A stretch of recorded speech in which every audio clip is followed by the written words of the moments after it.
Shabbat Shalom, everybody. Rav Shmuel with you, Rabbi Stephen Epstein. Rashbi is in the house.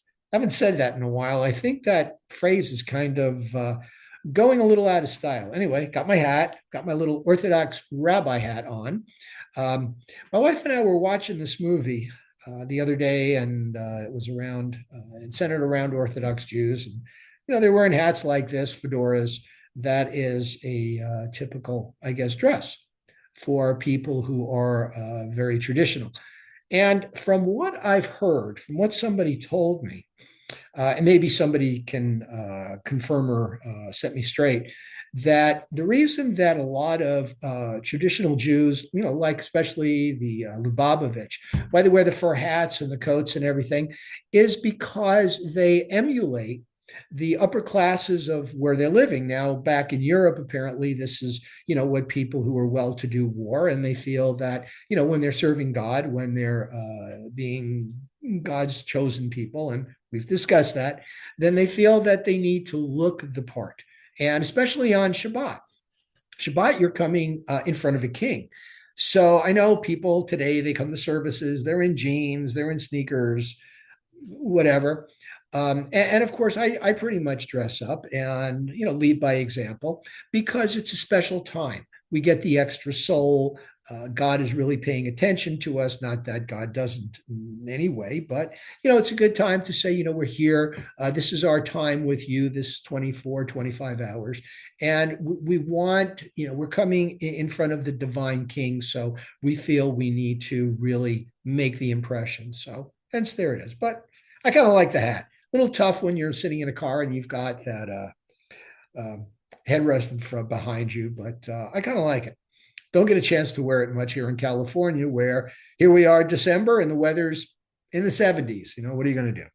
Okay, what I'm going to do right now is let's talk about this week's portion, Parashat Vayeishev. And basically it means he settled. So here we have Joseph. He has just come from quite a harrowing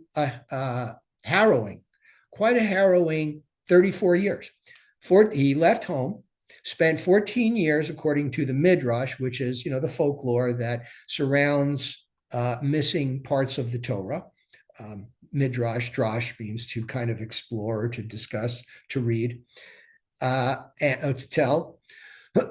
And he was in the academy of Shem and Eber. Yes, that Shem, the son of Noah, Eber, who was I believe, Abraham's grandfather, I believe, and that's why we're called Hebrews. Eber, we're descended from Eber, we're descended from Shem, so we're called Shemites, right? And Eber also can mean from the other side of the Tigris-Euphrates Valley, and here we are now in Canaan, which will become Palestine, which ultimately Canaan will become the kingdoms of Judea and Israel. Then it becomes Palestine. Then it becomes what the modern state of Israel. And by the way, where's the word Palestine come from? It was a Roman construct. The word was a Roman construct of Philistia. Once they destroyed the temple and defeated our ancestors, they renamed the area Syria Palestina. And they did that basically to, as an example of, see, we won and now you're out of your land. So who are the Who are the Palestinians? We saw a documentary, Golda Meir. Remember her? She was one of the first prime ministers of the modern state of Israel. She says, I'm a Palestinian. If you don't believe me, you can see my passport, which was before Israel won independence and became our country again. Okay. So there they are. He is in the Academy of Shem and Eber studying Torah. I know what you're thinking. What do you mean Torah? Torah hasn't been given yet. Yes, it has. What is Torah? People think that this Chumash that we have, that scroll in the Ark, is Torah. That's the written Torah. Torah is God's law, God's teaching, God's discussion to us is this is how you live a religious life. So what God and our patriarchs were noted and approached by God because they just intuitively kind of knew what the best way to handle things was. which when you think about it, really isn't that big of a deal. Treat people fairly, treat people with respect. There's one God, right? The forces of nature are a result of this one true primary force, which is Hashem, which created the universe, right? It's God. That's it. They realized that. It was only later that God had Moses write them down and recorded them, and oral Torah, the Talmud. What is that? That's just the discussion of the laws and how to apply them. That's written down. It's now a written law because we wrote it down. The rabbis wanted to make sure that it wasn't lost, so they spent time recording it. Two Talmuds. You have the Babylonian Talmud, which is extensive, and then you have the Jerusalem Talmud, not as extensive. They didn't have time to redact it because they were under the threat, excuse me, of Roman persecution. Excuse me. So that's why the Babylonian Talmud, which is the one we typically use, is more extensive. So Jacob now goes to Laban, spends 20 years with him, gathering the wives, having sons, daughters, and moves now, goes back to Canaan. He's sort of made peace with Esau. So in this particular portion, he settles. He's got his beloved Joseph, the son of his beloved wife, Rachel, who dies in childbirth, and they're studying Torah. He's basically the fair-haired son, the one that's there with Jacob most of the time. And Joseph, being the favored, tends to develop a little bit of an attitude that he's special. So he brings back bad reports about what his brothers are doing when they're out in the field, and the brothers start to resent him because they're working for a living. He's not doing anything. He's just going and basically tattling on them. So Jacob says to Joseph, go check on, your brothers, see how they're doing. And he goes out there, and the brothers see him, and they're like, here comes the favored son. Here comes, Joseph. And here he is wearing this beautiful coat that Jacob made, that really, the coat of many colors. It had, I guess, various strips of wool of different colors in it. And it was basically a sign of a chieftain, a prince of a tribe. And here he is having these dreams, these prophetic dreams that, the sheets of wheat will bow down to him, and the stars, the sun, and the moon will bow down to him, and everybody resents him. So what do the brothers do? They take him, they knock him in a pit, they steal his coat, and he ends up getting sold by a succession, to the Ishmaelites, to the Midianites, to the Medanites, and he ends up in Egypt.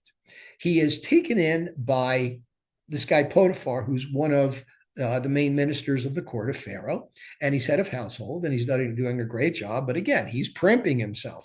He's curling his hair, he's making himself look handsome, and of course, this doesn't escape the views of Potiphar's wife. She approaches him many times, tries to seduce him. Joseph holds her off. And finally, she sees her opportunity when everybody's gone. He runs away from her. She has his coat, and she goes and falsely accuses him. Look what this Hebrew, right? They're very xenophobic. They don't like foreigners. I mean, it was a stretch making him part of the household anyway, right? But they don't like foreigners anyway. So Potiphar takes him and puts him in what we would consider a white-collar prison, which is remarkable because usually an act like that would end in being hung.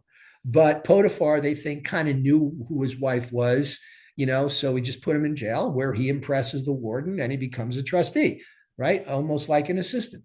So here he is interpreting dreams, right? Remember the chamberlains of the bakery and the chamberlains of the wine, and he correctly prophecies that the cupbearer of the wine will be fine. The cupbearer of the baker will lose his head, and that's exactly what happens. So let's take a look at this.